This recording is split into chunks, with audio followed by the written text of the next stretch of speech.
Imagine sitting in your living room, watching what appears to be a genuine, unscripted moment of television magic.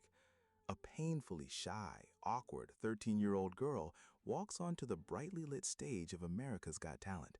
She looks absolutely terrified, barely able to mumble her own name to the judges. The audience feels a collective wave of sympathy for this innocent amateur. But then the music drops, and this quiet schoolgirl instantly morphs into a roaring, wildly uninhibited rock star, channeling the exact energy of a 1960s legend. It is the ultimate underdog story, a flawless narrative that instantly captivates hundreds of millions of viewers across the globe. But what if that spontaneous, magical moment was actually a meticulously crafted illusion? What if the television network intentionally withheld crucial information from the American public to manufacture a viral sensation? Today, we are pulling back the curtain on one of the most controversial moments in modern reality television. We are investigating the hidden past, the engineered narrative, and the intense public backlash that followed. This is the dark truth behind the Courtney Hadwin scandal and the golden buzzer that the industry desperately tried to hide. To understand the anatomy of this television scandal, we must first examine how the reality competition machine actually operates. Shows like America's Got Talent are not strictly talent contests. They are heavily produced television dramas. The producers know exactly what the American audience wants. The audience wants to discover a hidden gem. They want the raw, untrained amateur who has no idea how incredibly talented they are. When Courtney Hadwin auditioned in the summer of 2018, the producers recognized that her vocal ability was phenomenal, but they also recognized that her introverted personality was the perfect raw material for a blockbuster storyline. During her introductory package, she was framed entirely as a socially anxious teenager from a small, obscure village in England. The narrative was pushed aggressively. This was a girl who struggled to communicate in regular social settings, but who miraculously found her voice through the music of James Brown and Janis Joplin. When Howie Mandel enthusiastically slammed his hand onto the golden buzzer, the confetti rained down on a girl who appeared to be experiencing the very first taste of the stage. The internet exploded. The video accumulated tens of millions of views in a matter of hours. The media hailed her as the discovery of the decade. The illusion was absolutely perfect. But the digital age makes it nearly impossible to keep a secret, especially when that secret involves a global viral sensation. Within days of her audition airing, the flawless underdog narrative began to unravel at a terrifying speed. Investigative journalists and eagle-eyed viewers in the United Kingdom began to speak up, pointing out a massive, glaring omission in Courtney's heavily promoted backstory.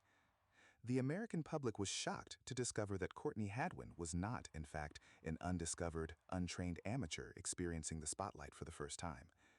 The reality was vastly different. Just 1 year prior, in 2017, Courtney had been a major frontrunner on another massive reality television show, The Voice Kids in the United Kingdom. She had not only competed, she had endured rigorous vocal coaching, professional stage direction, and had made it all the way to the grand finale of the competition. Furthermore, the investigation revealed that she had received extensive professional training at a prestigious theater academy and had even played the lead role of Cosette in a major production of Les Miserables.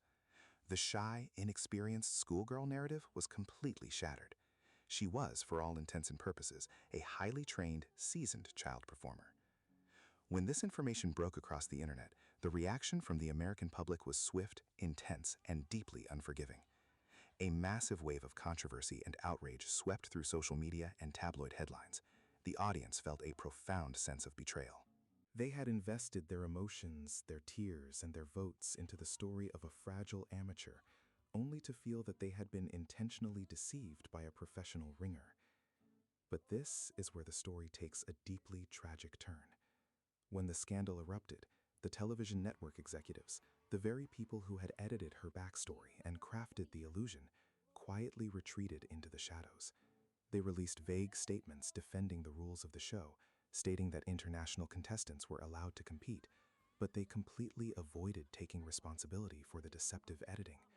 Instead, they allowed a 13-year-old child to stand alone on the front lines and absorb the full, devastating impact of the public's anger. Tabloids began publishing aggressive articles questioning Courtney's integrity. Adult commentators on social media accused a young teenager of being a manipulative liar. The heavy, crushing weight of a manufactured television scandal was placed entirely onto the shoulders of a child. This reveals a deeply uncomfortable, highly toxic reality about the entertainment industry. The producers will use a child's innocence to build a lucrative narrative, but the moment that narrative becomes a liability, the child is left to navigate the psychological wreckage completely unprotected. Courtney did not lie to the American public. She simply did exactly what she was instructed to do. In the highly controlled environment of reality television, contestants are heavily produced. They are told what to wear, what songs to sing, and which parts of their personal history to emphasize or hide. A 13-year-old girl does not have the power to dictate the final edit of a primetime television broadcast. The network deliberately chose to erase her professional history because a seasoned performer making a comeback does not generate the same emotional reaction as a terrified amateur finding her voice. They prioritized viral ratings over the truth, and they sacrificed Courtney's reputation to get it. Despite the intense hostility and the crushing pressure of the scandal, Courtney was forced to continue competing on live television. Imagine the immense psychological fortitude required to walk back onto that stage, knowing that a significant portion of the audience now viewed you with suspicion and anger. She had to compartmentalize a massive public relations crisis while trying to deliver flawless vocal performances. The industry had essentially trapped her. They demanded that she maintain the quirky, classic rock persona that won the Golden Buzzer, even as the foundation of that persona was crumbling under intense public scrutiny. This scandal is not just a footnote in reality television history, it is a profound cautionary tale about the ethics of the modern media machine. We, as an audience, are heavily complicit. We demand to be entertained.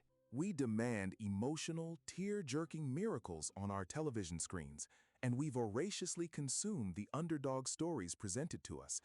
But we rarely stop to question the mechanics behind the magic. We forget that reality television is a heavily scripted business, and that the stars of these shows are often real, vulnerable human beings caught up in a corporate game they are too young to understand. Ultimately, Courtney Hadwin survived the scandal. She weathered the storm of public betrayal, outlasted the harsh tabloid headlines, and refused to let a manufactured controversy destroy her passion for music. Today, she has completely separated herself from the illusion that the network created. She has evolved into a fiercely independent, original artist, leaving the reality television machine far behind her. But the legacy of her golden buzzer moment remains a dark reminder of the lengths to which the entertainment industry will go to capture our attention. The next time you watch a miraculous, perfect television moment, remember the story of Courtney Hadwin. Remember that behind the golden confetti and the standing ovations, there is always a team of producers, an editing room, and a carefully hidden truth. Thank you for joining us in this deep dive into the untold realities of the television industry. If this investigation changed the way you view reality television and the pressures placed on child stars, please hit the like button, share your thoughts in the comments below, and make sure to subscribe to the channel for more untold truths behind the spotlight. Stay curious, always question the narrative, and we will see you in the next documentary report.